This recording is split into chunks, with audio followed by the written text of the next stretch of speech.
সুপ্রিয় দর্শক, আসসালামু আলাইকুম। শৌখিনতার গল্পে আপনাদের সবাইকে স্বাগতম। আজকে এসেছি আরেকটি গরুর খামারে। এখানে প্রায় 10টি গরু প্রস্তুত করা হয়েছে কোরবানি ঈদের উপলক্ষে।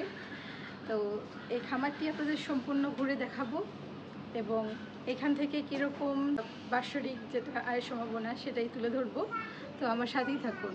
আজকে আমরা এসেছি সিরাজগঞ্জ সদরের সোনগাছা ইউনিয়নের বাগডুমুর গ্রামে। বাড়ির উঠোনেই গড়ে উঠেছে 15টি গরুর খামারের শেড। মাশাআল্লাহ, আলহামদুলিল্লাহ। এখানে 10টি গরুর দেখতে পাচ্ছি। সবগুলোই কোরবানির জন্য প্রস্তুত করা হয়েছে, মোটা তাজাকরণ করা হয়েছে।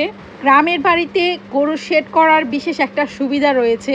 বাড়ির আশেপাশে বা গ্রামেই নিজস্ব জমি থাকে যেখানে ঘাস চাষ করা যায়, সেই সাথে খড় সহজেই পাওয়া যায়। কাঁচা ঘাস, খড় এইগুলো খাবার খাওয়ালে গরুটা ভালো হয়, আর তার সাথে দানাদার খাবার খাওয়ালে খুব তাড়াতাড়ি মোটা তাজা হয়। গরু মোটা তাজাকরণের জন্য 3 থেকে 6 মাসের মধ্যে খুব ভালোভাবে লালন পালন করলেই কিন্তু ভালো একটা রেজাল্ট পাওয়া যায়। আর যারা পালন করা গরু থেকে বাছুর পালন করে, যেটা 1 বছর 2 বছর 3 বছর, তারা তো প্রথম দিক থেকেই খুব ভালো টেক কেয়ার করতে পারে, সেই গরুটা আরও বেশি ভালো হয়। এই যে শেডটা দেখতে পাচ্ছেন, কত সুন্দর একটা শেড, খুব পরিষ্কার পরিচ্ছন্নভাবে রেখেছে। গরুকে প্রতিদিন গোসল করানো, সবসময় এই শেডগুলো পরিষ্কার করে রাখা, বিশেষ করে প্রতিদিন সকালের খাবার খাওয়ানোর পরে পরিষ্কার করে রাখা হয়।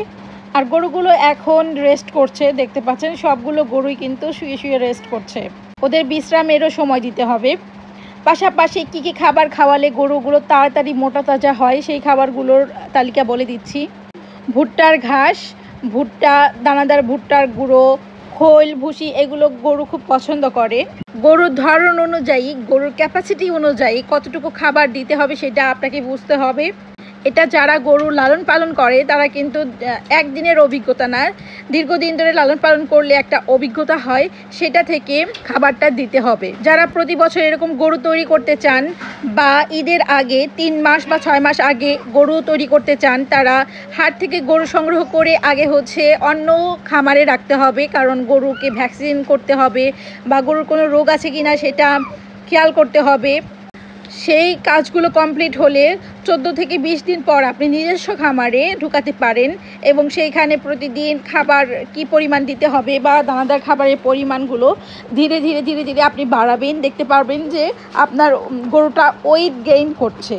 এভাবে 3 থেকে 6 মাসে কিন্তু খুব ভালো একটা ওয়েট চলে আসে এবং খুব ভালো একটা প্রফিটের সম্ভাবনা থাকে। এই যে গরুগুলো দেখতে পাচ্ছেন, 1 লাখ, 1.5 লাখ এবং 2 লাখ টাকাও সেল আছে। একটা গরুর পিছনে যদি 50 থেকে 70 হাজার টাকা খরচ করা যায়, তাহলে 3 থেকে 4 মাস পরে সেই গরুটা 1 লাখ বা 1,20,000 এরকম করে বিক্রি করা যায়। সো দেখা যাচ্ছে যে খুব ভালো একটা অ্যামাউন্ট কিন্তু বছর শেষে বা আপনি 3 মাস পর 6 মাস পর পাচ্ছেন গরু খামার থেকে। তো বলা যায় যে গরু খামার একটি লাভজনক পেশা, সেই সাথে শখেরও বটে। তো আমার ভিডিওটি যদি আপনাদের ভালো লেগে থাকে অবশ্যই লাইক, কমেন্ট এবং সাবস্ক্রাইব করবেন আর আমার পাশেই থাকবেন। ভালো থাকবেন সবাই। আসসালামু আলাইকুম।